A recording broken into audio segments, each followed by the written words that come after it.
suscite de nombreuses questions, mais aussi variées qu'elles puissent apparaître, en fait elles peuvent être ramenées à 5 grandes questions. Et dans mon livre, je traite ces 5 questions, chaque question faisant l'objet d'un chapitre particulier. La première de ces questions est « Qu'est-ce qui en nous meurt ?»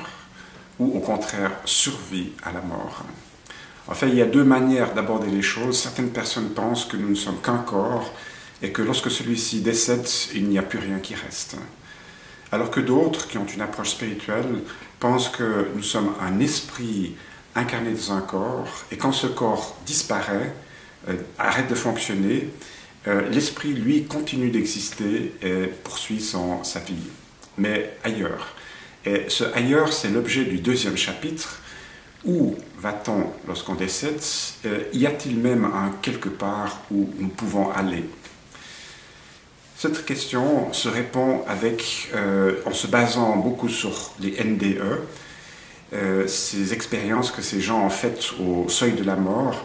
Ces personnes quittent le plan terrestre et vont dans un ailleurs qui est divisé en différents plans superposés qui sont plus ou moins joyeux ou lumineux.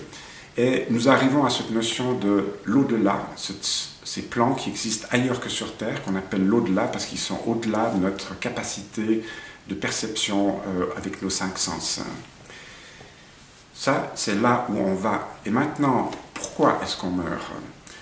Effectivement, on pourrait se poser la question pourquoi notre existence ne dure pas plus longtemps que cette vie terrestre. Mais en fait, notre existence dure beaucoup plus longtemps que cette vie terrestre. Cette vie terrestre n'est qu'un passage, qu'une année d'apprentissage à l'école de la vie. L'esprit, lui, vient du plan spirituel. Il va séjourner dans différents plans de l'au-delà et finalement sur Terre. Et chacun de ces séjours sont des classes dans la grande école de la vie. Donc, lorsqu'il a fini sa classe au niveau terrestre, le corps terrestre va mourir et l'esprit, qui continue d'exister, de vivre, va passer dans un plan de l'au-delà et passer à une autre étape, un autre stage de son parcours évolutif. Dans le chapitre suivant, j'aborde la question du comment. Comment est-ce que l'esprit se sépare du corps? Et là, les différents processus sont expliqués qui montrent comment l'esprit est lié au corps et comment cette liaison se distend progressivement pour libérer l'âme et pour l'esprit, pour qu'il puisse poursuivre son trajet. Dans le chapitre suivant, j'aborde la question du quand. Non qu'on puisse déterminer à l'avance quand, l'année, le jour où quelqu'un va décéder, mais pour aborder la question du pourquoi est-ce que certaines personnes ont une vie beaucoup plus longue que la moyenne des gens et pourquoi d'autres ont une vie extrêmement courte.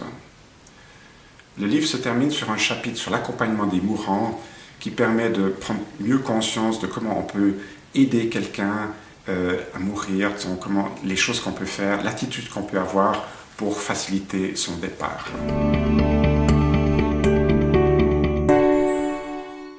Toutes ces connaissances sur la mort nous permettent de comprendre qu'en fait, la mort, ce n'est qu'une naissance dans l'au-delà, d'où le titre du livre.